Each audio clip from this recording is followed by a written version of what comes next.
Yo, what's poppin', everybody? Welcome back to the podcast on the episode of Caffeine and Green with your man, Conor Cardenas. And before we get into it today, man, I just want to give a huge shout out to the title sponsor, Caffeine and Green, 7 Seas Roasting Company, coming straight out of San Diego, California, my home roaster. Now, what makes our shop so sick is that we are working with farmers and coffees from Vietnam and Laos specifically.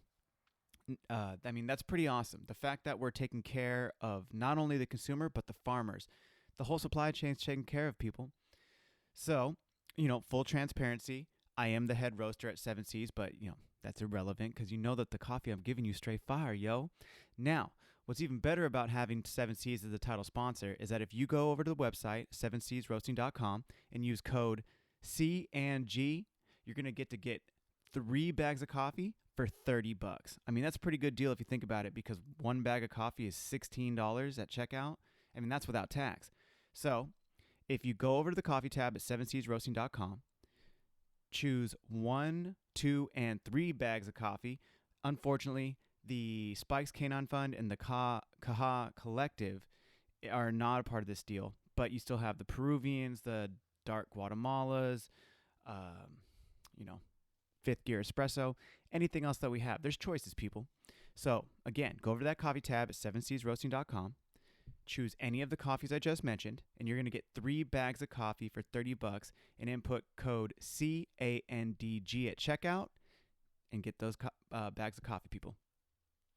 All right, my guest today, we have Ian Keighley. I might have said that, Ian Keighley. I think it's Keighley. And then we have my boy Ryan Mallery. Now, Ian is a market development manager for Southern California for Oatly. And Ryan Mallery is a brand ambassador for Oatly.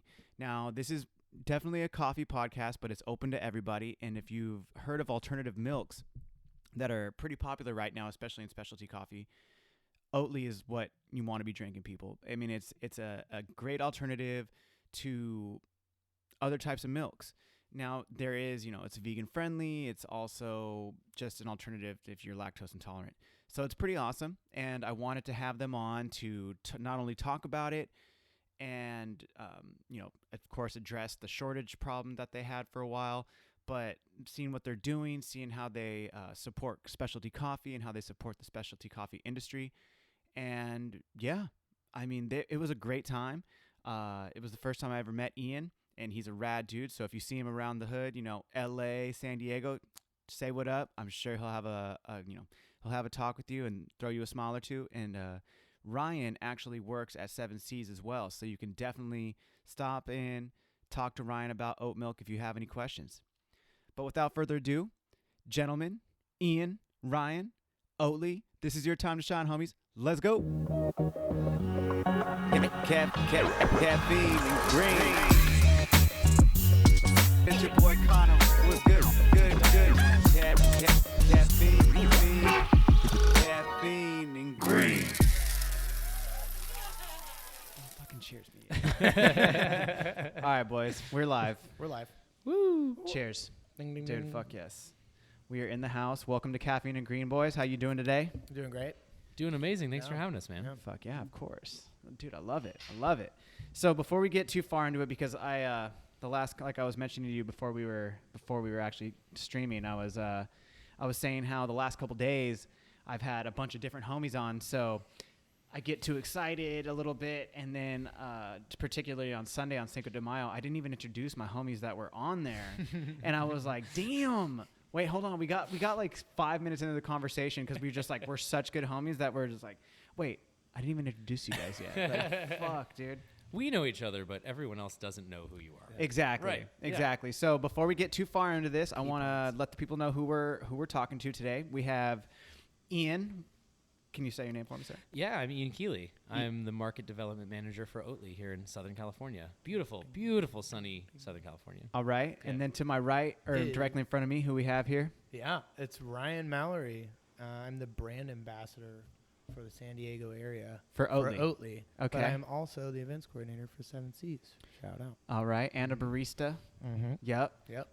Of course. So always basically at the core. Yeah. Oh, of course. I mean, I've just been dabbling myself in barista. I actually ran an entire shift in Orange County last Saturday on bar. Right on. How'd it go? It was one of the funnest days I've had. There it is. Behind a bar. Like pulling shots, actually not having another person to...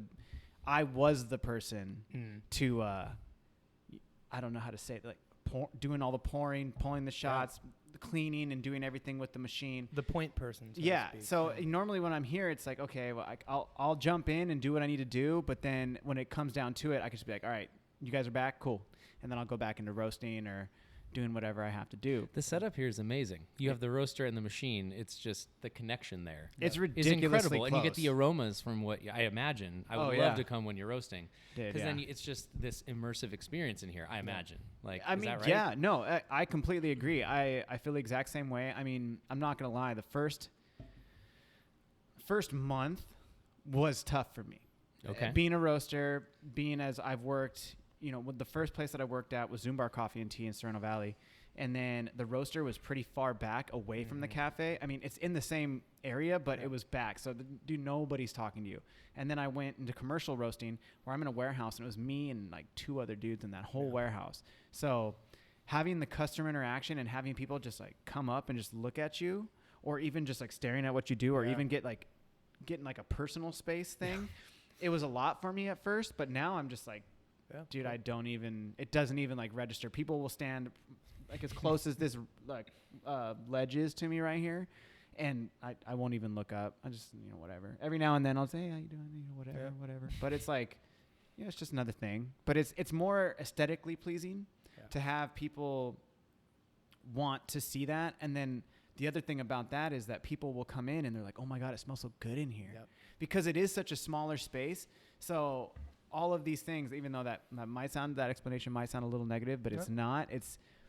It took me a little while to grow into it, but now that it's become part. It's like second nature, and it's almost a little bit more efficient to run the cafe that way. So it's like today, for example, I'm roasting, and I don't know what happened. It was either this morning or actually it probably happened in the afternoon too. But at some point, I was roasting and something was going on, and I needed to.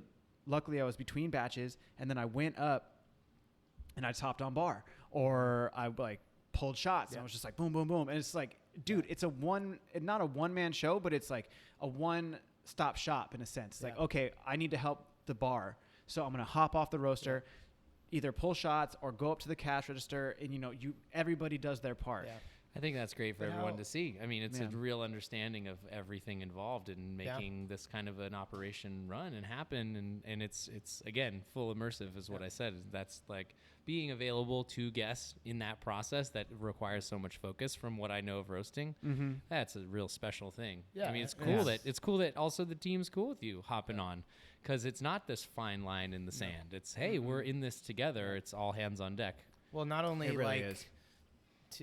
You have that just like intimate knowledge of how the coffee works, because you're working with the coffee that you're roasting too, and serving it to people. Like that's not a lot of roasters can say that they do that, because they're used to, like you said, being in a warehouse or being in the place where there's no one messing with them or talking with them or asking questions or anything. So that's like, there's a grace in that too, which is actually really impressive, because I know, like me personally, if I was a roaster, I'd be like, I need my space. No, dude, no, that's 100% real, because you're walking that fine line, and this is this is not throwing any shade towards roasters. No, but getting trained by a roaster who is like 25 years in the game, and then having another roaster who is very like, yo, like, don't talk to me. I'm roasting kind of thing. Working. Always like doing one of these like numbers, like putting up a number 1. Like, hold on, talk to me in a minute. Like, all right, cool. And then you just learn to stand there and like, all right, hold up.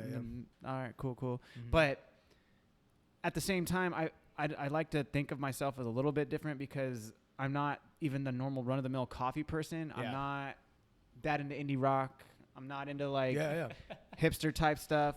And that's not to throw shade again, but it's like, I come from a skateboarding background, like we were discussing earlier. It's like my whole life is like been based around like gangster rap and just like hood shit and just like, and you are wearing overalls, dude. I know, but I like to keep it. That's dude. You should have seen it earlier. I was like, that's a crossover. I was like, that this, bro. When you know or like you take one off or you take both off and then like let it hang.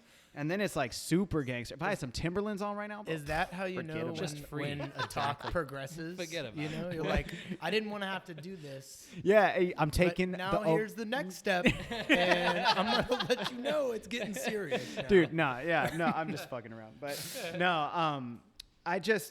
I like to think, dude, if you can do everything, then you're gonna be good.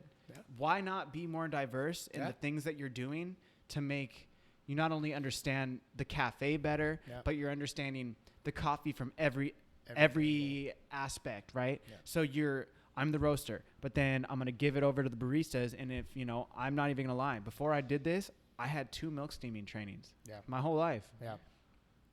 I was taught by our head barista. I was taught by other people how to dial in, how to disperse, and how to do these things. And I'm still constantly learning.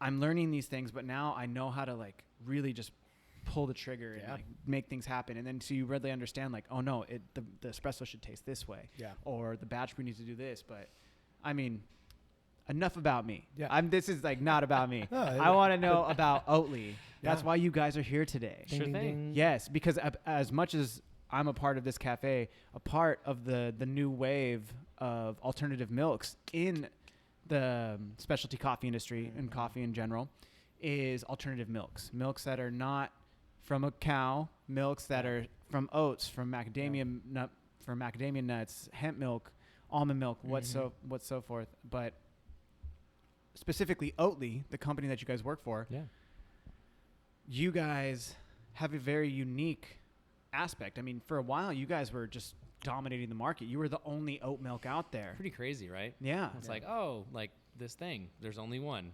Very few things have that going for them. Yeah, me being a barista, I didn't know about that until like maybe last year. Literally 2 months before I started working for Oatly, I was like, what is that? Right. Yeah. I mean, no, that's same thing. I did not understand what the hype was about, but then it was everywhere. Yeah. And then it was nowhere, in a sense. Yes. Felt that way. But it was a good problem to have. I mean, that's a good problem to have because your demand was out measuring your, production, if you will. Absolutely. Yep. So that's a good problem to have. Mm-hmm. Yeah. But before we get too far ahead, I wanted to, why did Oatly start? What is the origin behind that? Yeah, I'd love to talk about that. It's the story's awesome. It's a Swedish company. So Lund University is a spot out there, just a Swedish school where there's professors and folks on staff who are tasked with researching various things. And one that was identified by a professor out there was, hey, I would really love to do some research on lactose intolerance and figure out, this is something that affects a lot of people. This is real. Let's talk about this. Let's think about what we need to develop to address this, because it's a kind of key area of nutrition they thought that was missing for folks who couldn't really process that. I think a lot of folks have some level of discomfort with dairy. Yeah. I know I do, and I've discovered more of that recently. Yeah. But it was just great to hear that story that, hey, there were these researchers thinking, what do we do about this? And then applying the knowledge that they had, the resources that they had there to find a solution to this. And they were just looking at, all right, what can we use that would slot right in as far as nutritional value? What do we need to add to that to maybe enhance it, to make it seem like milk in what it's delivering nutritionally? Mm-hmm. And oats fit the bill. And oats they grow everywhere pretty much. So they were just like, this seems great. Like, our climate's a little bit tough here in Sweden, right? I mean, it's snowy, to say the very least. Oats are very tough. So are we talking like oatmeal? Just oats themselves. Oats in general. Yeah. Okay. Taking what they knew about that as a nutritious food, just as, oatmeal, cool. What do we know about oatmeal itself? What do we know about what those deliver? What's the research around those, which is wonderfully positive in terms of what it does for humans. Okay. And naturally, they just looked into creating a liquid version of that would retain all those great things. And I think they were pretty successful with that. And it's just a testament to, if we really look at a challenge through that lens of what do we have at our disposal, and with enough interest in that, just in, hey, let's make some human lives better. I think where we're at now kind of shows how great that could be. Yeah, I mean, so the first thing that comes to mind for me, and this is the one thing that I've seen with alternative milks, is the battle for steaming and making latte art. Because with whole milk, you have the lipids, you have that fat that's in the natural from the cow, right? Yeah. Now, do you add lipids or certain types of fats that make it steam a little bit better? Because I'm sure, like with almond milk, when it first came out, almond milk was just like so ridiculous to even steam. Yeah. But then as newer barista versions, they would come out, and other brands, they would say like barista version. So I'm assuming there was other lipids or things added to it that helped it steam better, correct? Yeah. I mean, fat is a crucial category of nutrition that we get from food. Yeah. It's not just carb and protein and sugar sparingly, as we learned back in the day. It's important for Oatly to have that factor just as a food product too. And it has oil in it. It has rapeseed oil, which is essentially a better version of canola oil from what we know, and that plant-based oils have like unsaturated fats in them versus saturated. So our bodies are like, I can deal with this. Yep. Like, so it's easier to digest and easier to like just get through the day. It provides that category of fuel in a nice, wonderfully sustainable way from the way Oatly sources that stuff. From my understanding, because that oil is sourced just like the oats are. And it's actually double expeller press, which I know you can. What is it? Double expeller press. Beautiful. So it's not using any chemicals as you would see in lower grade like canola oil or stuff like that you find at your grocery store in the plastic bin or anything. So that there's care taken in that process along with the oats. Anything that's added is just the same stringent, quality factors go into that. So. Okay, now one thing that's come to my head is because of the fact that it's not from an animal, your product is vegan friendly. Yes. Is this correct? Now, of course. so is this very, very happy to say that? It's is that a big part of why they want to do that as well? What is that? Did you hear that? It sounded like a toucan or something. That was weird. We don't have turkeys. There are no turkeys here at 17. Midwest of me. I'm sorry. But is that a big part of another reason why it wanted to kind of do that, like more of a vegan friendly like thing like that? Yeah, absolutely. I think the omission of the animal as the processing method for the grains or for the plant product, like eliminating that was just like, cool. This is a good thing because that requires resources. We're just skipping that step. So now the oats are just turned into this thing that that humans can benefit from. And so it's more sustainable. And it's in our not so humble maybe opinion, it's like really it's really cool to see just that eliminating that step in the process can do. And of course it appeals to people who choose to be vegan or who have to be for other reasons, or have to be dairy free for a reason. So it's just a whole community of people who have gotten behind this, and that's influencing people like me. I am a meat eater. I eat cheese too, but I am opening my eyes to how great life can be with maybe a slightly more balanced approach, where when there's great options available. And I think we're seeing this across the board. It's so cool. There's cool companies doing cool things that are eliminating that animal step, that's required for that industry to function, and it's producing nutritional products that can produce some awesome results at the individual level. Which is like a big,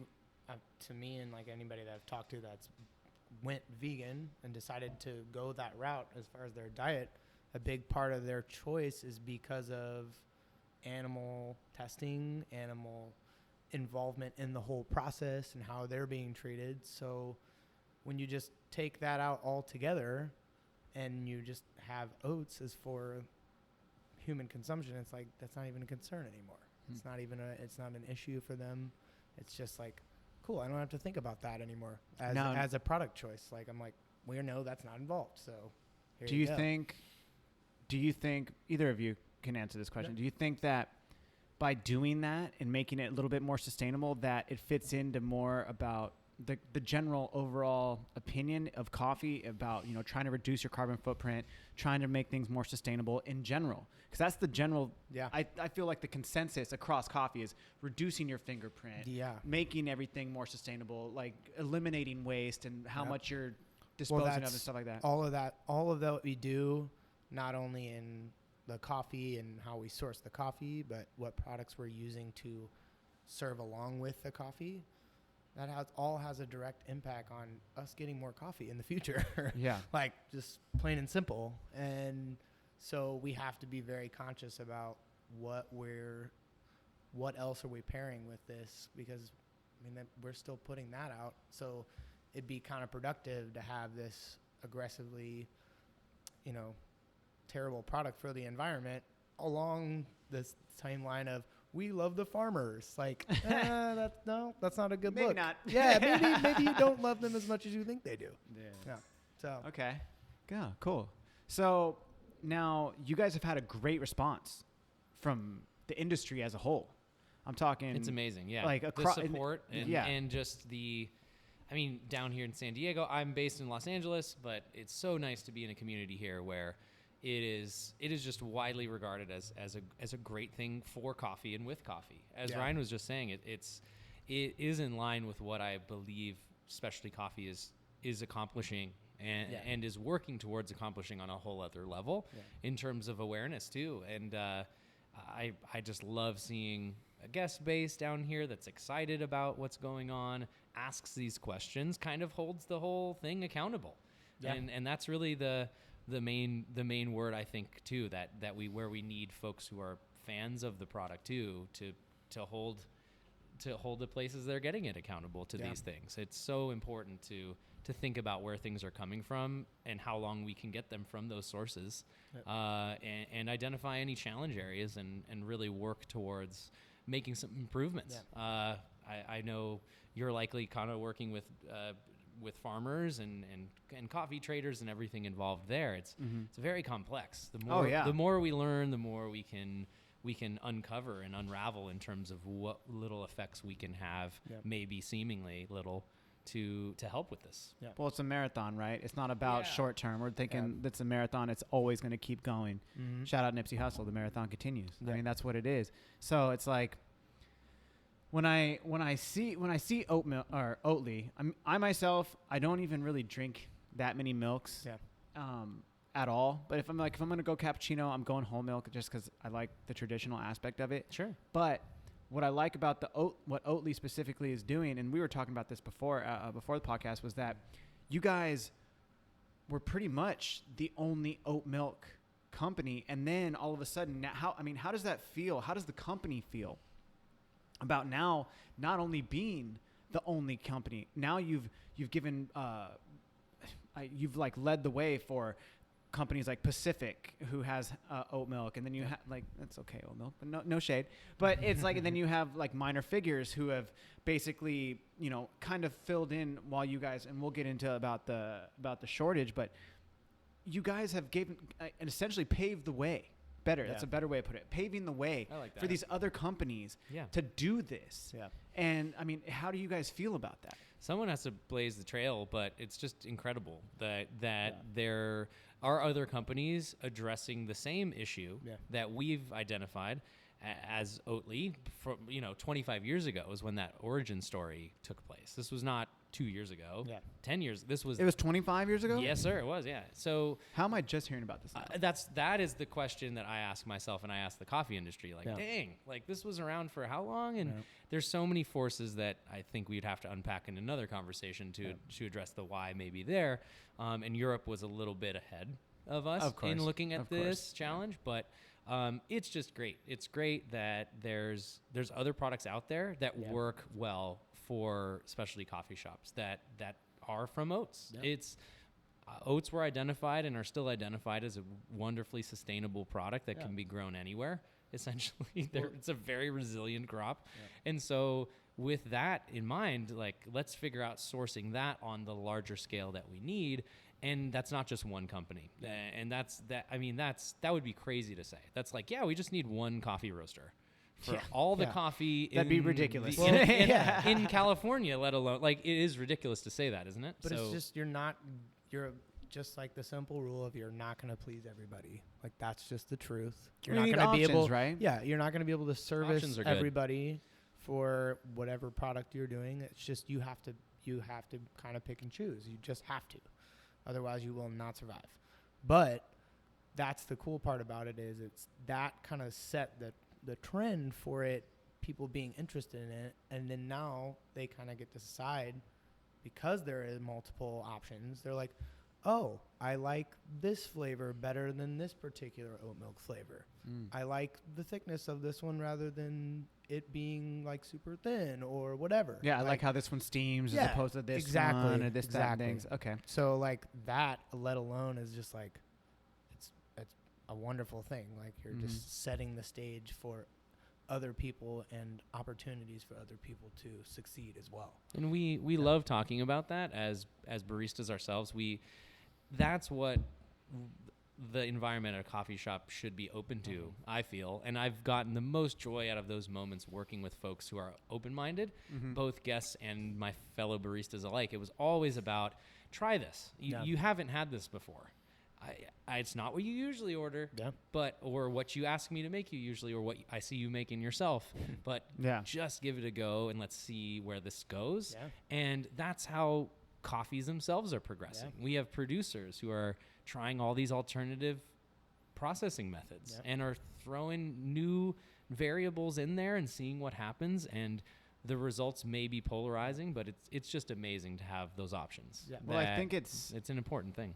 I think it's amazing, that point that you bring up right there about asking the customer, the consumer, whoever you want to refer to them as, to try something new. And that's the one thing I think is an underlining theme of humans in general, is that people resist change. People don't like change. But in a really weird way, to like kind of tie it all together, is like when you bring people into a specialty coffee shop, it's about change. Yep. It's about, hey, try this pour over with no sugar and no milk, please. Yeah. Try it before you just dump all this shit in it. Yeah. Or, at the same time, you're like, many memes created after that. You know what I mean? But like, or, hey, try this espresso because it is really amazing. It's not your normal run-of-the-mill cafe that just burned the shit out of it and it's horrible. This thing was thought of and processed with love and with care and with extreme thought. Yeah. And that's almost, I feel like it fits with what you're saying. Absolutely. Coffee shop is so fascinating to me because like it's a weird way that I can walk into a random space and trust a stranger. I mean, it's a good way to look at it. You know what I mean? Like, it's like, I trust you. There's key indicators, right? Yeah. And you're just, and conversation's a part of that. Yeah. Like, what are we talking about? Yeah. In here?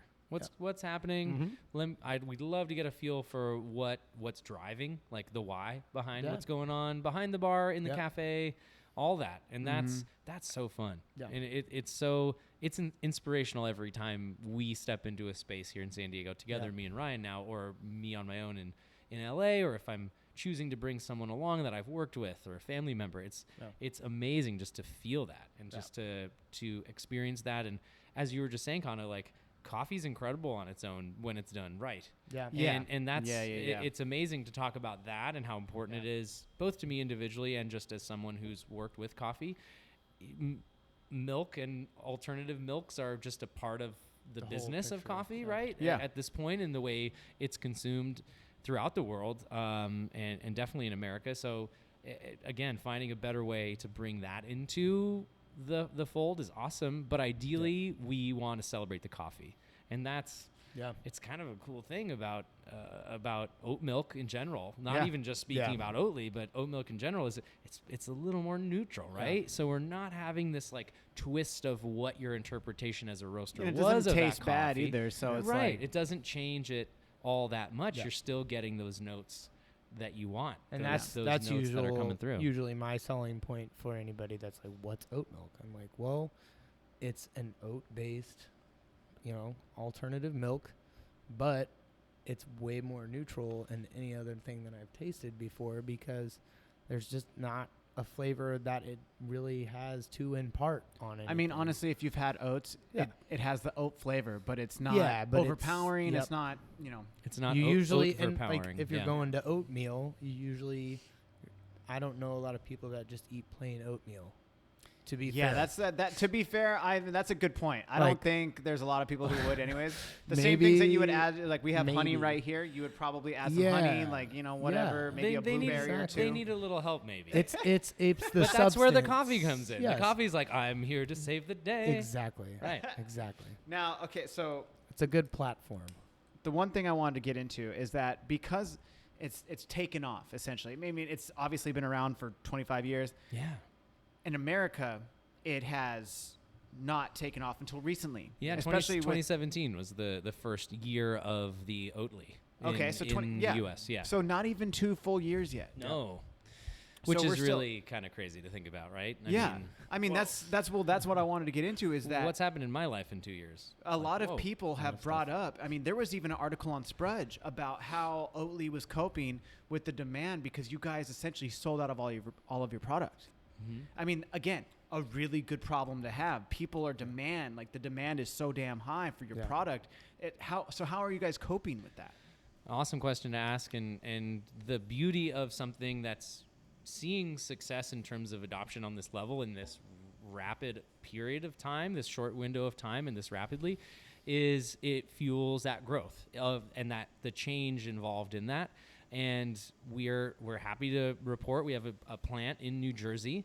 I had the pleasure of going a couple weeks back. A new plant. Yeah, a brand new plant here in America, where the actual oat base itself, which is then turned into the Oatly products that we know, the barista edition that you'll have at your local coffee shop, and the other varieties in the chilled section at the grocery store. Whole Foods is one example where you can find that. There's other varieties. Oh, yeah, of course. So is that we just can like just oat talk milk? about barista if you want. I mean, it's Single incredible origin. on its own. Single origin. For people who don't listen, who know about coffee, that's definitely a coffee joke right there. Yeah, I mean, the others are awesome just as alternatives to milk. Like for like cereal and stuff. Sure, cereal. There's a chocolate one that's an incredible I've dessert. seen the chocolate it's one a for great sure. post-workout. That's like my go-to. Like a protein shake. Oh, it has protein. I mean, we've got there's protein. There's fats going on. It's. Let's be clear. It's not that much protein. No. Okay. No. Maybe not to fit your needs. I wouldn't be like post-workout. I'm trying to get totally jacked Oatly. But you it's know, a I wouldn't do that. It's a good like post-workout, just some nourishment Yeah. to get you to where you need to go to get the full amount of nutrients. Exactly. Okay. Yeah. Nice. A quick fix. A quick little plug in there. Yeah. All right. Yeah. So So the plant makes the oat base that then gets turned into those things, and Oatly has relationships with what are called co-packers that make it into those other things and put it into the awesome, fun packaging that we've got that has cute things on the side and wonderfully written things that just about awareness about what Oatly is doing.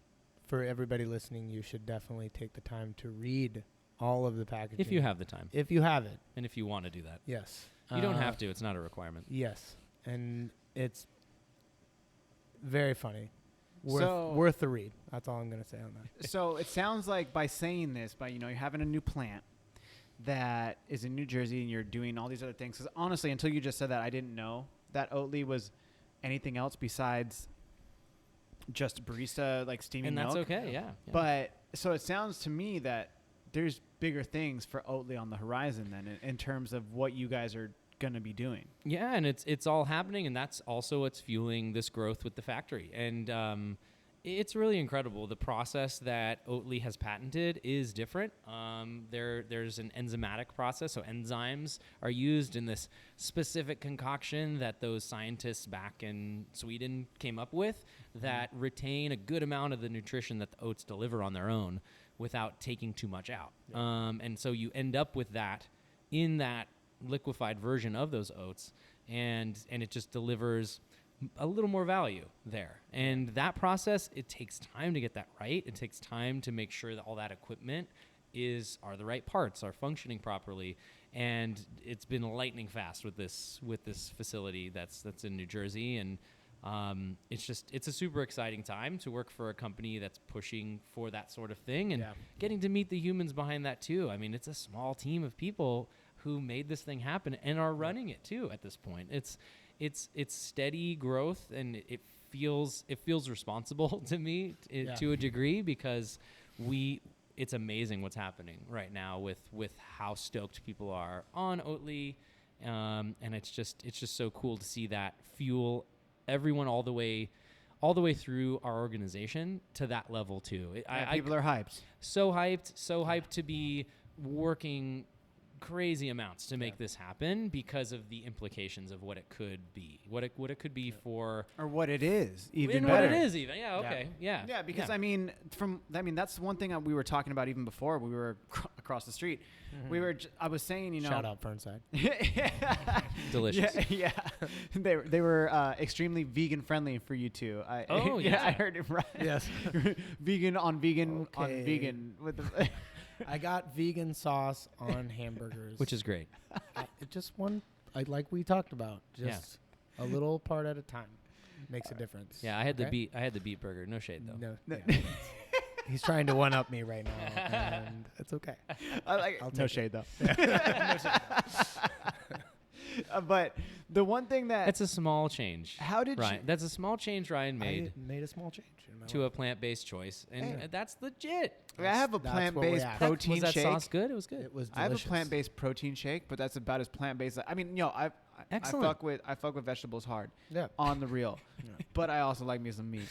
Yeah. But on the real, like no shade either way. But the one thing that was like really curious to me, especially as a person with a background in PR and marketing and social media and all these other things, when you guys have, especially within the era of social media right now, everything is, now, like, with a see it. So when a product sells out as fast as you guys did, were you guys just scrambling like, oh shit? And then was there a response on social media that maybe kicked it into gear or made it seem worse than it was? I think a little bit of all that. I think that's a great observation of what's out there. I mean, the overwhelming voice is support still. And we're so grateful, even for me on an individual level. I mean, seeing in the Southern California area, just the support for Oatly and understanding of this situation is amazing. Yeah. Do I feel the company has been in a reactive state since that launch? Yeah, because that's inevitable when things take off like this. Super fast. So we're only now, and by we I mean Oatly, getting to a point where planning is a thing. Yeah. It's like, all right, well, we have to do this now just to get to where to square one. Yeah. With where the folks who want it get it. Yeah. And then so at that point, we're still ramping up to that with this plant opening. Mm-hmm. It's like the early stages of that being the new reality. Yeah. But there's nothing a company can do to control that demand. No. And that demand is coming from fans and people who are as stoked as biased people like us who work for the company are, and baristas who are like, I'm lactose intolerant. This is amazing. I can't believe it took so long, but it's here, and I'm going to tell everyone. And it's just like, well, that's all you need, right? Baristas, that is huge. That is so beyond huge. And we talked about this earlier, and this is the spot to bring it up, is like a lot of your support is coming from also the business owners that are maybe small or mid-level or however you want to classify it, that have either in that particular reactionary period themselves in their business or have experienced that. Or say being a roaster, like you have this sudden spike and like, I need, 150 bags of this coffee like right now. Like that was today. That was Eric. Eric texted me. He's like, if you have time to roast, you should do the retail bags. I'm like, dude, boom. Fuck. Yeah. I was like, fuck. Yeah. Exactly. All right. So they understand that, like, not just in coffee, but in anything. It's like, oh, well, crap, I wasn't ready for that. We'll figure it out. Let's go for it. Like, it may take some time, and we'll let you know what's going on, but we're going to figure it out. And so 2 things. Number one, I just realized that your phones are fully back and your hat is still on. Yeah. I didn't notice that. Boss. Nice. Yeah, that's nice. That's cowboy status. That's really ingenuity. Yeah, ingenuity. Ryan faced the challenge. Dude, Yes. because I heard you were like, I'm just gonna go hatless right now. But then I just realized I was like, oh. Yeah, well, I was like, it makes sense why DJs wear flat bills and stuff all the time. Yeah, I did hear you say that. Yeah, so here we are. And part two on that was on that point. I heard a quote once that was, they said, if people want 10, give them 9. Creates the demand. Okay. You always short them. Always short them. Yeah. Doesn't matter. From a marketing aspect, from a demand aspect, people want 10, give them 9. You want 20, give them 19. That way, it's like people are like, yo, holy shit, I got to get me one of these. I got to get this product because Hashtag Jordan 1s, right? Dude. Like, Jordan Nike, you know great, what it was? thanks. You know what it was? Just make more, please. It was actually a I restaurant. want that color. It was a restaurant in Arizona. Oh, okay. It was the dude from Tool. The lead singer, Maynard. Yeah. He has a restaurant somewhere in know this. fucking Arizona that he uses these heirloom wheat to make his pasta from scratch. Yeah. And Sounds amazing. basically, I heard him say that once. I was like, dude, I've never heard. You know those little quotes that you hear that just change your life forever? Like the other thing that I heard that was a quote that was amazing was, do you guys know what the number one most beautiful word is to everybody on the planet? What? You know? I don't know. Their name. True though. Period. That's powerful. You know what I mean? That Every one right time there. that I've ever like gone into a place, and not only from just helping you remember everybody's names and just saying it over and over again, but also just talking with people and like that establishes like you're important enough as a human for me to go, I remember your name. Exactly. Ding. Every single day. It doesn't even matter. That my favorite part, I'm not even going to lie. I'm not It's powerful. 100%. I am a people person, but you know, at like fucking 6 o'clock in the morning, bro, and I'm trying to roast. You're not a people I person. might not be like the best people person. Unacceptable. We're getting Maybe. at that hour. Maybe. We're getting there. You work in coffee Yeah. and you don't like people at 6 a.m. Fired. But That's it. Fired. Eric, you're not listening to this. Stop listening to this right now. I have no authority to fire anybody. Wake You're up, done. smell the coffee, and be nice, please. But, Yes. no, but That's the it. thing was, To everyone. my point was, you have somebody walk in and they're on their way to work. You're like in the back. You come out, you see them, and you're like the first thing you say, like, "Yo, what up, Amy? How you doing?" Yeah. And they immediately are just like, "Yo." What? They feel welcome. They feel a part of this community, if you will. Yeah. But that, to me, I love that. That's my one main thing. I was just having this conversation with my boy the other day. He's a bartender, and he lives in New Mexico. Shout out Corey if you're listening. He was like, bro, working in coffee. He's like, you have the exact opposite schedule of me. He's like, what time's your day start? I was like, dude, depending on the day, it could be like 4:30. Yeah. It could be 5:30. But it starts in that time range. Yeah. I'm like, he's like, the earliest my day starts is 11 a.m. I was Yeah. like, Jesus. What? Dude, I've done like almost everything on my list by 11 a.m. You know what I mean? Yeah. But the point is that whether it's coffee or it's a bartender, if you have a regular that comes in and you know their name, I would say, I don't know actual statistics, but like 95% of the time, they're going to keep coming back and come to your spot because not only that they know you know their name, but hey, the product is delicious. Yeah. Well, they know that you're not there for the product. You're there for them and giving them something that they enjoy and creating experience. a space. Yeah, exactly. Yeah. Creating a space for Every them to day. feel comfortable, their second house.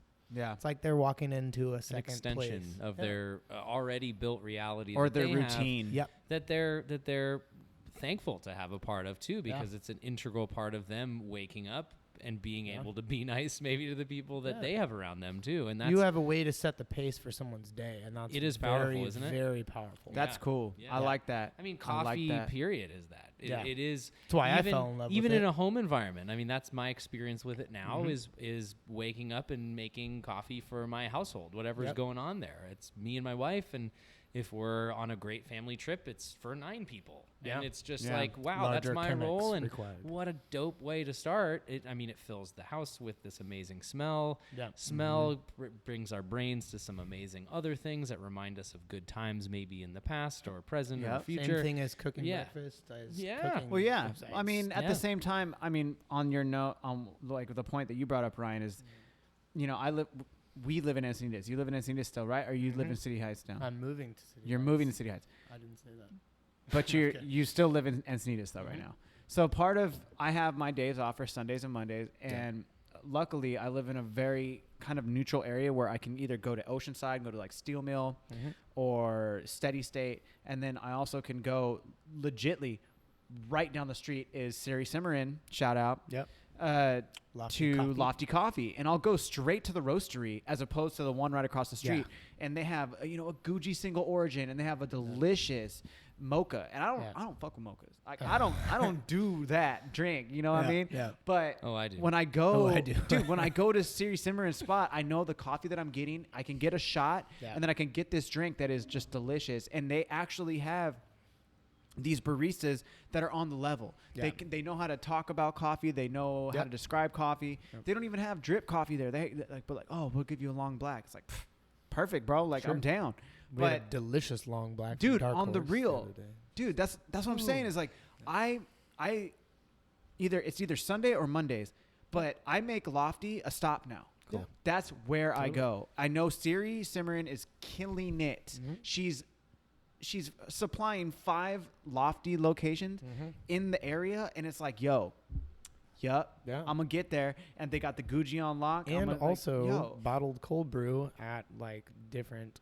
Dude, have you seen how they process their cold brew? Just real quick, have not. Dude, I'm curious. It is the sickest shit I've ever seen. They have it's like like a siphon, right? You guys seen a siphon? Of course. Okay, it's probably not even a siphon, but I relay it to a siphon. So they have this big cylinder thing, basically, right? And it's up there, and it drips a slow process down, and then it just drips. She says it takes like 6 hours or something, maybe even longer, maybe 12 hours at a time. Just one drip at a time. And she explained it to me while I was there one time. I was like, that's sick as fuck, dude. Like, what? Like, it's a large Kyoto cold brew. What's a Kyoto? That's a Kyoto. You learned what it was. It doesn't need a name. It's just, but it does have one. I think that's more like a brand name, actually. Is it a brand name? Well, it might be one of those like. We can always do our more research. I'll look into it. But it is a very challenging thing to. Yes. You have to. There's little valves and there's little knobs and. Dude, there's no valves on this. It's like you're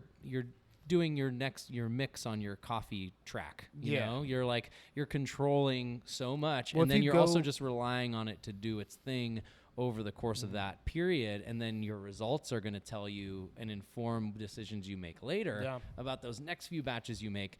And shoot, it's just trial error. Well, if you go to their little over and over again cafe, they actually have a Kyoto style drip. Oh, is that what it is? That big glass contraption. Dude, that might be what it is. Okay, maybe I am wrong, but the one up in Encinitas, I mean, I won't lie. I won't go to any other Lofty besides the one that Siri works at. I will not. You heard it here first, folks. Yeah, straight up. I'm not going to lie. You're saying it's more about the people than the coffee. It's 100%. If I know Siri's there, I know she's roasting, so she'll do her thing. I'll just give her like a little my regular stop whatever. As well. So. Yeah, so it's like, dude, go there, or you go down the street to Matt at Ironsmith, who's going to be on the show next week. Cool. But I mean, and then you can even go down the street to Zoom Bar. I mean, that's where I learned everything: how to roast, how to be a barista, how to do these things.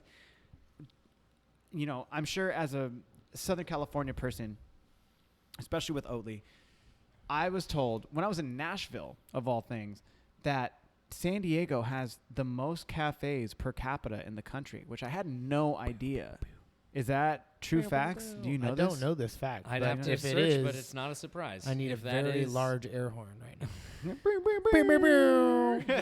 So like, the vibe I'm feeling as far as respect, love, admiration, and appreciation of what's going on with coffee down here, that is not a surprise at all. We were talking about the vibe. It's embedded in this concept of routine too. It's like folks are waking up and doing a variety of things here. Even folks who are getting out early to go surfing, for an example, it's like coffee fits right into that. It's so amazing. Like there are so many niche communities that essentially all flock to these places because it's kind of an essential thing for a lot of people in their life, right? And then the cafe environment, what it brings in terms of just those connections and relationships, it can be more personal when there's more of them. I mean, like, and even more small companies doing their rad thing where you can feel connected as you do, Kano, to your friends roasting and who you may have even learned from.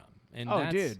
I have discussions with them about espresso or what are they doing, the roasting machines that they're on, or just other things. Because, dude, I can't honestly sit here in front of you and be like, yeah, dude, I know everything. Yeah. I don't. In the scheme of things, I don't know shit. Yeah. Like, really? Me neither.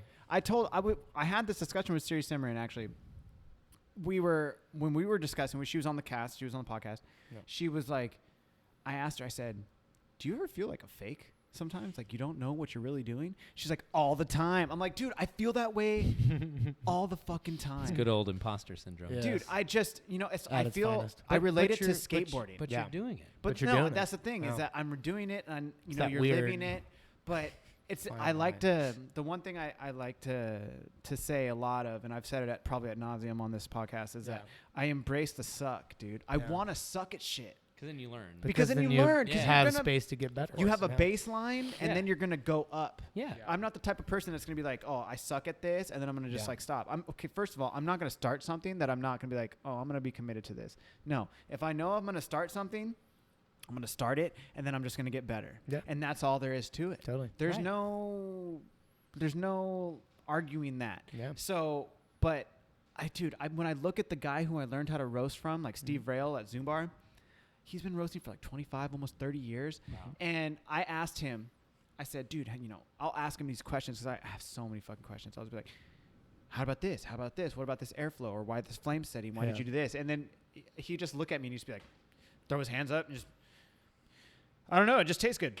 I mean, I think there's some beauty in that. Like sometimes, yes, questions are very, very, very important and you should always ask them. But like, there's got to be a point where you remember who's consuming this product. It's like they're not going to know all those things. They don't even care. Nor should you expect them, or do they even care? Yeah. Fine. We leave room for interpretation on that. As long as it's you turn all that scientific brain off and just go, oh yeah, this tastes pretty good. I like this. Yeah, I'm proud of this. Yeah, great. Similar with music, from my experience. Oh yeah, playing music is just like it's really parallel in that. And I love what you're saying there. You'll paralyze yourself to play off the parallel word there. It's true. Paralyzed to parallel. You will paralyze yourself if you sit there and just constantly. Your creative energy will be completely gone. You can just let it induce a feeling. And produce a feeling for you, which without having to figure the whole thing out, because then it becomes too cerebral, and that really is not life, at least to me. Like life is very much about just like how things feel, and of course you got to think about stuff. If you want to become a coffee roaster, you got to think about what's going on. There's a time and a place for that, though. Of course. In the workings of the product getting to where it needs to go. Yeah. That's the time and the place. But sitting there trying to explain all the little ins and outs of roasting to someone that just wants to enjoy a coffee, well, that defeats the purpose of what you're doing. They'll be asleep already. Like, exactly. It's like, oh, great. It's pretty boring to someone who doesn't give No, honestly. In other roasting podcasts that I listen to, or even YouTube videos, I mean, it gets dry. Yeah. It gets real dry. Even for you. And dude. And you're in it. Would I'm like into it. To me, but I'm like, skip. Like, oh, Jesus Christ. Do you want a nice nighttime book? Yeah. There's the Craft and Science of Coffee. Dude, right it gets dry, bro. You know what's funny is like when I was in high school, I didn't go to college in California, but I ended up going to Penn State right out of high school. Okay. So there was this whole thing where we ended up getting like grants and stuff. Like, if you passed the tests in California, you got, you did these certain tests, you were going to get grants in those subjects that you did. dude, I got a grant from the state of California in biology. Dude, some crazy accurate amount in fucking the grant of life, dude. right, literally, apparently, yeah. And I was like, at the thing. I was like, thank you so much for this grant, but I'm not going to college here in California, so I can't accept it. Yeah. And they were just like, word. Okay, yeah, like word. Where are you going? Like, but that was, please don't leave, dude. It was. I don't know. For me, science is just, even though I could sit here and have a scientific conversation with you and like my theories on life and what great things might have evolved to be, but I don't portray that. You know what I mean? Yeah. So when I think of coffee, I'm like, oh, this is like, you can geek out, you can nerd, and you can get everything into the intricacies of it. Yes. Yeah. But then at the same time, like we were talking about even earlier, to relate it to the dude who was tripping on me, telling me he couldn't park in our fucking parking spot. Whatever. He was, would you say, not approachable? Dude, he was definitely unapproachable. Yeah. But it was like, the thing that I took away from that today was like, bro, it's not that serious. Yeah. Well, on your point is like, when we walk out of coffee, bro, I have so many other things on my brain that like, yo, coffee's done. They're literally not doing surgery either. Bro. When you're coming to like serve coffee, it's like, yes, all of those things are very, very important. And checking, TDS, for example, and things like that. Like those are important things. Total for dissolve us. Solids. Thank you. Yeah. Thank you for the clarification. Important. I'm sorry. I don't want to lose anybody. No more jargon, please. Sorry. I am eliminating the jargon. Total dissolve solids. This is a family show. It's a family show. There are children listening. There's no children listening, I guarantee you. Probably a good My idea. analytics say. My analytics say. Dude. But yeah, just like all of those things are very important to the whole process for us. But like we need to make this as approachable as possible to get people excited and let them take off on their own personal fire and personal passion about learning for it if they wish. Yeah. Other than that, we just set the stage. That's going to vary vastly based on where they're at and what they want from coffee. Exactly. Coffee may just be fuel for them. And it's like, okay, that is dope. I see you every day. It's going to be very delicious. This is amazing. Like, this is so, so cool. How do we keep that rolling? Like, that's totally. What do you need? And then asking for that feedback, figuring out a way to employ it in your approach to that person. Yeah. And then the next person in line or the next week on the same time that's different and wants to have a full nerd out conversation about white honey processed coffees from Costa Rica. It's like, great. Whoa. Let's talk about that. That was very specific. Yeah. Right. We had a shout out to James. Today, James Coffee Co. We had it. Was it white? I think it was. No, I think it was black. It was a black honey Costa Rican that they have on their pour over menu right now. Whoa. Bought a bag for sure. Yeah, that was could not. I don't think I've ever heard of that. A delicious. Could not leave home. Could not go home without that. What does that even mean? A black honey process. Yeah. I'm not gonna lie, I don't know what that means. In honey processes, there's actually different colors to the processes. So. It varies depending on how much mucilage. Mucilage.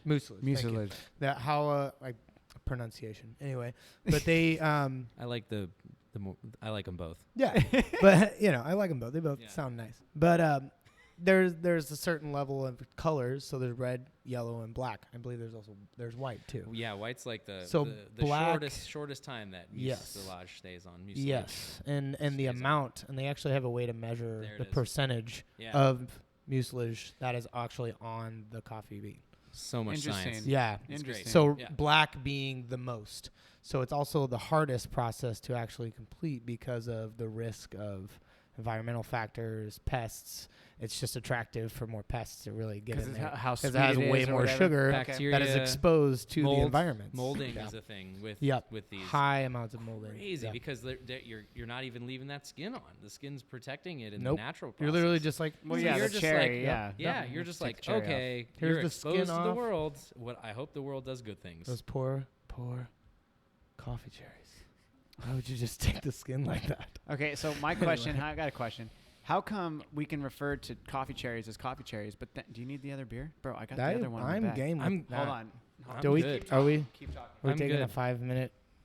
We're not. We're not taking an intermission, folks. No. We're just not. Do we call folks? Is that old fashioned? I don't know what his question was. To cherries. say that on a podcast. Why do we call them cherries? Why do we call them? What was the question? Fantastic. Cheers. Cheers, boys. Thanks, Connor. No, my question. Sorry, everybody. My question was beer retrieval. why? And I don't know. This might sound like a stupid fucking question, but Stupid questions. why is there coffee cherries and we all refer to them? Oh, it's a coffee cherry. Yeah. But then all of a sudden, when it gets dried out, they're like, oh, it's cascara. I think that was just a wave. I can't speak on it fully, but I think that was like a cultural name. I would say that's definitely just like because what that is a coffee cherry. As such. Yeah, that is the coffee cherry, and you can make teas out of it now, and it's cascara tea. Had a beautiful cascara tea at Bird Rock today. Oh yeah. Did you really? Guatemala. Damn, you've just been all over the place today. Yes, we went to James. There's only a little Bird Rock. caffeine in that, which is fortunate for me. Yeah. Okay. Because that was all right, I have to have this because they're very specific about which cascara they use there. Yeah. And they were like, you asked, Ryan. It's actually Ryan goes, which cascara is this? I'm like, okay. Yeah. I thought it was just like the cascara that Bird Rock has. It's a Loma La Gloria. I was going to say, there's like Guatemala cascaras. It's a Guatemalan cascara from Loma La Gloria. And that's the top quality, in my opinion. And like from what I've it seen, was gorgeous. It there's was so good. There's good Hawaiian cascaras, but the Hawaiian cascara that I've seen so far is not up to the quality of the Guatemalans that I've seen. And that's not to be negative in any way, but I'm just saying the Guatemalans that I've seen is like, yo, that's like, I know they preserve it very, very well. They do. Yeah. Over at Blue Bottle they're using an El Salvador one. That in like a fizz, so they turn it into like a soda. Mm-hmm. I've had like a sparkling cider It's pretty tasty, but honestly, I just had the straight up tea over ice today, and it was so complex. Cascara, it was so good. Maybe I'm a little biased, but cascara over like ice is just. It was amazing. It had like chili vibe in there, like chili powder. Sometimes there's nothing in it. Like it's just the coffee cherry. Well, no, that's the thing. Okay, so I don't know how you guys like. Have you cupped before? Absolutely. Ian? You cupped? Okay. Yeah. I'm cupping tomorrow. Really? Yeah. Yeah, stoked. Sick. It's been a while. Are you? Is it the? Yeah. Well, my point was that in like I've had a lot of Colombian coffees, and then generally in other Latin. I don't know if it's because of how I was raised or, the whole thing we like to even bring it back to earlier in the conversation. We were talking about smells and like your olfactory bulb that's above your nose. The whole thing about coffee is that you're not actually tasting the coffee. You're smelling the coffee, right? The smells that you're getting, that's what you're tasting essentially. And that's because the olfactory bulb's right there, right? Now, the whole thing for me, and especially when you're like becoming a Q grader and you're starting to to have that memory of these tastes and these smells and these things that in coffee when it becomes complex, is that my grandmother, she has this chili plant, and it's been out in front of her house for as long as I can remember. It's a ghost chili plant, and it's fucking hot, bro. We don't mess around. We don't mess around in our Mexican household. We get down. Our salsa, bro. All my uncles be like, Ama. They call her. That's like mom. Yeah. Like, Ama, where's the salsa? Right. And then he'd be sitting there. My uncle Danny be sitting there just fucking eating the salsa, and he's breaking out sweat. He's like, "Oh, salsa's good. Red. Salsa's good." Yeah. But my grandma will just go out front, Pure torture, and like take these chiles off the plant. And dude, I'm talking even when it gets hella cold outside, bro. She'll be like, "Oh, I gotta go put put a blanket over it." Like, Grandma, I got it. So me and my dad are like, go put this blanket over the chili pepper plant, so that way the chilies don't like frost, dude. Bro, we don't fuck around with our chilies. This is so dialed in. But like. What my point with this all being is bro, I swear to God, since I was a little kid, I just know the smell of chiles. Like it just, and until I got into coffee, I remember on the first time I did a cupping, the very first cupping I ever did, it was like there was some Colombia Huilas, some Guatemalas, some other shit. I'd pick it up after we grind it, and I'd smell it, and I was like, yo, there's chile in there. Yeah. What the hell is? I'm like, what? Like what is that? And then I'd even taste it. Yeah. I'd, just cup it, and I'd be like, does anybody get a chile? Yeah. And they're like, nah. Like, what? But to me, it's undeniable, bro. Yeah. I don't. Oh, yeah. Well, so I like what you said that. And I think for me, it's not as like rooted in that, but chili powder was epic for me growing up in Venice. I mean, I had tons of friends who would bring it over. We'd have it on mango, and it was like, cool. This is so legit. And it's imprinted in my memory in a different way, but like it's a distinct flavor. It's definitely there. I mean, well, and like just to kind of go back to just overall, it's like you're gonna pick up things. It's a sensory experience rather than like purely just taste. It's sensory. So for me, like I'm gonna notice. You're gonna notice what you remember. Really, I mean, and for me, like I eat a lot of different fruits. So I can pick up I eat a lot of apples, a lot of different types of apples. It's just like easy for me because I'm always running around doing something, and apples work. So when I go taste, you know, and I mentioned this earlier, like a Costa Rican for me, normally it was like chocolate and apples. Like that's what I picked up most of the time when I tasted Costa Rican coffees. But that's why that one was so wild. But just things like that, like your whatever your palate is, just like tasting wine, just like eating cheese. It's like you're gonna notice the things that you normally you're channeling you're channeling your memories into this thing and going, oh, that's what that is. That's what that tastes like. Do you ever to remind you of what it is? Do you ever like now that you've been in coffee, both of you guys, when you're eating things, especially sweet things or even like savory things, you're always like, do you maybe just taste it a little bit extra and think, all right, I gotta remember this. Like, this is what like a blueberry is. Oh, or yes. this is what like a fucking honey tastes like. Or like, commit it. Try to commit it through some device. That's why Q-gators are so immensely impressive to me, because literally, they're like rock stars at doing that. They can sit there and go, and then just be like, okay, it's there. I remember that. Or they train their brain in this wide range of just different things that they eat. And they, it almost like, it's awesome too. It just reminds you to like step back and just enjoy your food instead of just scarfing it. Take your time. Take your time with it and remember it. Yeah, maybe even close your eyes. Or a common thing that I've been doing lately is it's a moment out of your day. Like, sure, sometimes you got to eat on the go. That's just reality. You can't just hit pause on the way your day is going and the way reality is working. But if you have the luxury, which I do consider it that, to stop, eat even for 5 minutes with nothing else going on. Like, we are full. We put music on. We watch shows on our phones. I do all these things. It's great that we have technology at our fingertips to do this, but it's amazing to just not do that while you're eating. Especially if you're in the food world, the food beverage world. Like, why not learn during that moment where it's just pure enjoyment too? Like, look, at the end of the day, what's going on in your brain chemically is just like fireworks. Like, you're eating and you are just getting pure pleasure from this. So I mean, you make it's coffee. gonna make memories. Oh yeah, you make coffee a meditative thing. So I mean, some people, I do. Like, I take the time to taste, and like, why not make something for coffee people? You know, why not make another thing that you also enjoy a lot, a meditative thing as well, and it also is going to help you for the other thing that you know, it all feeds off of each other.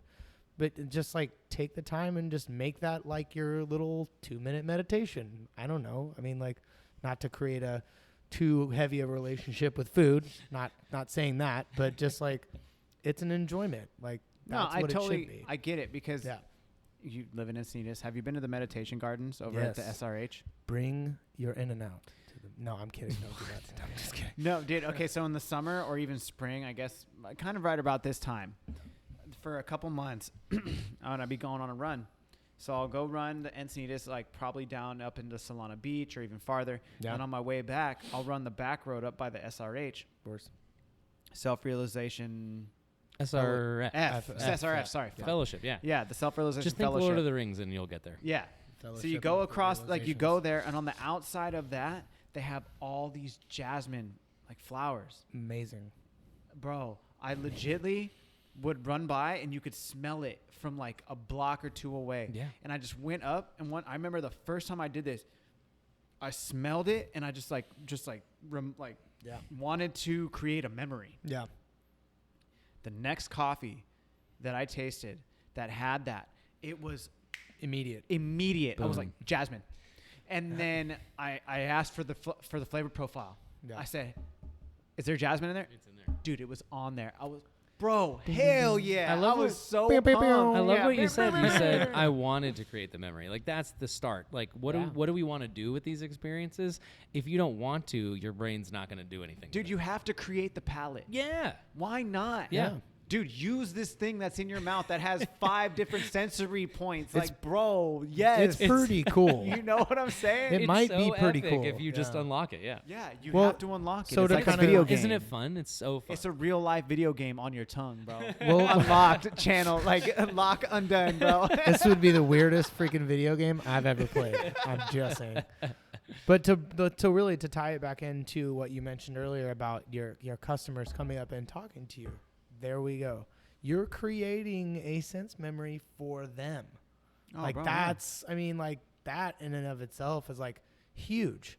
And also like anytime that the kids like roll up in here, they're going to remember that whether they focus on it or not. They're going to be like, I remember going to this shop with my parents and there was like this smell. I couldn't think of like what it was, but they were telling me and I don't remember, but I'm just remember this. The origin stories of how we got into coffee, how others get into coffee often involves that. I've heard that there you go. So many it's delightful times. Thing, like my parents my parents included me in this, and we as coffee professionals have the power to include all those folks too. Like kid comes up to a bar, like, okay, they're not going to order a single origin espresso, but they're going to say, my child will. Hey, can I get some water? Or my child will. or Ethiopian like, only. Or like hot chocolate. And it's like, great, like have a conversation with that little human. Yeah. Like that little human is going to talk with you if you open yourself up. I've had that happen so many times. It is special. You learn how smart little kids. Dude, just pay some baby shark in here. You get Vivian running back and forth up here. Eric's daughter. She's a baby shark, and she's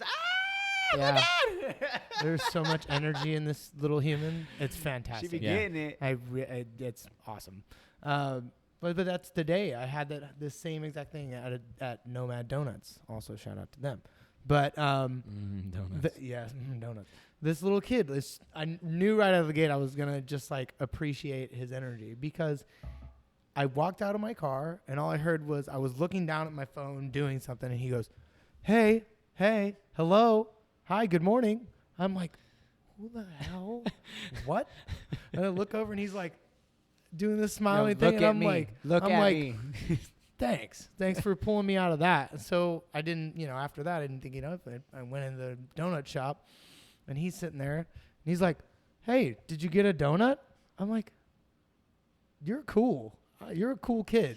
Like there's some cool things icebreaker necessary with no, this it was just like, he's just like, "What donut did you get?" I'm like, I think I got the chocolate one. No, I don't know. You should hit him with like, which one did you get? Yeah. That's what you should ask. And I was like, look at these. And I felt a little bad because I was like, this one's pretty cool. But then I realized I was reaching too far up for him to really see. He couldn't even see. Yeah. And I was like, bro. Yeah, I was like, okay. Well, he's short, Ryan.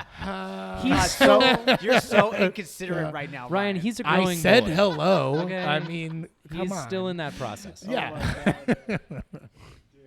Anyway, now, okay. Important things. Just the lesson of the day. Is we've gotten off track, but the kids are our future. We can bring it back to that if you want. Hey, no, I don't want to talk about the kids for the future because that's fine. They get their time when they get their time. Let's talk about the this now. This is our time. Okay. So the one thing I wanted to kind of close it out with before, because we've already done an hour and 8 minutes. Ding ding ding. I keep it at an hour and a half. That's the thing about caffeine. I guess we like talking to each other, dude. I think that's with cool. a tiny bit and at each other a little bit. We're blazing here. We're blazing the world, bro. We're blazing the world. Dude, Modern Times sponsor my podcast. Let's get some beers. Sung to the theme of Cruisin' World, the video game. Yes. Anyway. But I wanted to. Is that tongue video game? I know that Oatly is doing amazing things, and we've touched on it. What, aside from just being a barista milk, what is the plan for the future in terms of specialty coffee?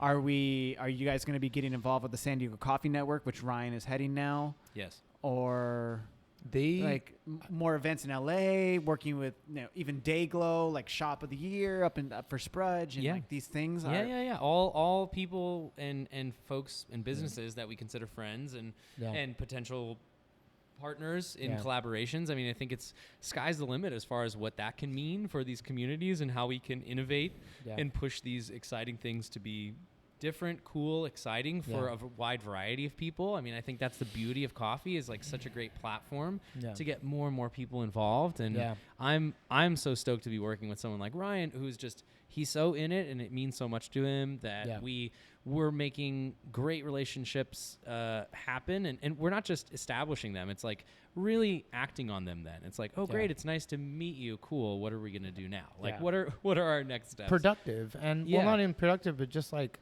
beneficial and progressive. I think that to me is like yeah, you have the meeting and that's awesome. We've established that you're really great, but like, how are we growing with each other? You know? And that to me is like, I feel so fortunate to be working with Oatly because anything and everything that I've like ever need as far as now stepping into this role as the director of the Coffee Network, like I feel like I have them just at my disposal and in the best way possible. Like anything I need, and they're sponsoring our next throwdown, so I'm gonna plug that just a little bit. Yeah, no, please like, do, yeah. please so, do. May 16th, West Bean, Marina Boulevard, 7:00. Sign up start at 6, but they're helping. And you're keeping it to a limited amount of people. We are. So There's please follow SD Coffee Network if you haven't already on Instagram. It's SD Coffee Network. One word. One word. And yeah, we're keeping it at 32 brackets because coffee people got to work in the morning. Word. So True that. So, and we also like to, enjoy our Thursday nights away from people that we may see quite a bit. So that's okay too. Y'all seen that Chappelle show? We want to enjoy each other's wrap company. It up button? Yeah, exactly. That's what we're trying to do at this event. Exactly. We appreciate efficiency in the coffee world, and so like we want to have fun. That's refreshing. That's refreshing. Yeah. Not to throw shade on anybody who was working it before, but dude, like that was it was thing. long. It was notorious. It was bro. long, and that's the feedback that I'm really just. The biggest thing is like that's the one constant feedback that I always have been getting in the past 2 months is like it was just too long. That's it. Everything about it was super fun, but it was just too long. And I'm like, well, that's really easy simple solution. Yeah. And it just it opens up the floor for maybe certain little hiccups. So sometimes flow just happens, and like there are things that you don't know what is going to happen. So that gives a little more leeway and a little more time, breathing room, so to speak. So cool. All in all, I'm very excited. But yeah, back to what I was saying is like Oatly is going to be supplying the third place prize for this event. Solid. And they're a sponsor. Yes. We have also an ice machine sponsor. Yes, we have an ice machine sponsor. Yes. We will never run out of ice. Ice. Baby. Oh. Chick-Hall. Y'all are killing me right now. Chick-Hall. You did it, not me. Is that Chick-Hall? Is that how you say it? So, but anyway, yeah, it's just back to that. It's like, it's very nice to have that, but also just like, it's so supportive, and just like us doing this podcast, they're the same for this. It's like all just that vibe of like, yeah, do it, because that's awesome. That's really making everything every community that you're in better. So sick. Okay, cool. Yeah. Any last words, Ian? You want to shout the people out? Yeah. Tell them where they can find you. Tell them where they can find the Oatly, like how to get a hold of Oatly, whatever. Absolutely. I mean, just search Oatly and you'll go to our website if you want. And there's some wonderful things to learn about what oats mean for the world and what this company is trying to encourage and do to get us going in the right direction. Yeah. And ultimately, I think that's it, man. I think it's just it's so. I just have to say thank you to the San Diego coffee community for hosting folks like me in their cafes and just being open to conversation about what we do and what we're all about. Same could be said here, Kano. It's just so cool that this is a relevant conversation at all, because I feel very lucky, special, and privileged in a way to be able to have this make a change on something hopefully bigger than what it is now even. Yep. And I think that's what's happening. I think we're all pumped, and that passion is infectious. Mm-hmm. And I think that's that energy is something that a community can latch onto, that can help a community thrive, and then can be in this day and age influential refreshing. beyond our wildest dreams. So very cliche there, but no, I mean, that's totally fine. It's very refreshing too. I mean, just anytime you meet someone that is just on fire, it's great, because you're just like, I want to be around you. Totally. And I want to say hi to Rob right now. Yeah, shout out Swole Hang. Shout out Swole Hang. Yo, you got to listen to this Swole Hang, because at the very end, you get the meanest shout out right now. For all you single ladies out there, Swole Hang is not single, but, he's nice to look at. Rob Swolhane. Not swallow him. Swolhane. Anyway, clarify. Later, Rob. No, he's the homie. Shout out. But no, dude, I think just to follow you on that point, I think it's amazing. You guys are here. You're going to be episode 32. Cool. Episode 32, I think. You're under 100. So everybody who's been in who's coming in under 100, dude. Magic Johnson. I want you guys to come back. Dude, that's fucking good. I didn't even think about that. That's tight. So no, let's do this. Let's do this. How about this? Because we talked about all these things and maybe a year from now, we'll circle back. I think we'll see what's popping. Yeah, I'm down with that. I think a lot happens in a year. A lot can happen for companies that are growing in that period, and individuals who are growing as a part of that. Yeah. And I'd love to check back in if you'll have us. I'm very excited. If we haven't ruined everything. I'm very excited to announce that just a personal plug for me that this is plug it in a month. It'll be my year with Oatly. So a year with Oatly. I've been with Oatly since June of last year. Yeah. So damn. I'm very, very excited to say that. Because there's been a lot of change in my life in the past couple months, and that's been the one constant. So I'm pretty pumped. All right. Being on this podcast is very special for me. Caffeine and green is what it is, boys. Ding ding ding ding. Yep. All right. So you heard it here first. Follow him Oatly at Oatly. Is it at Oatly on Instagram? Yes. Yeah. Okay. At also, Oatly. Oatly Barista. Shout out to that. Oh yeah. Fun project. Much more about the baristas that we are so grateful for. And there's just search Oatly Barista. You'll find it on social media. You'll find it online. Okay. We have these wonderful focus profiles, short and sweet, about some really inspiring individuals throughout the world who we just flat out respect.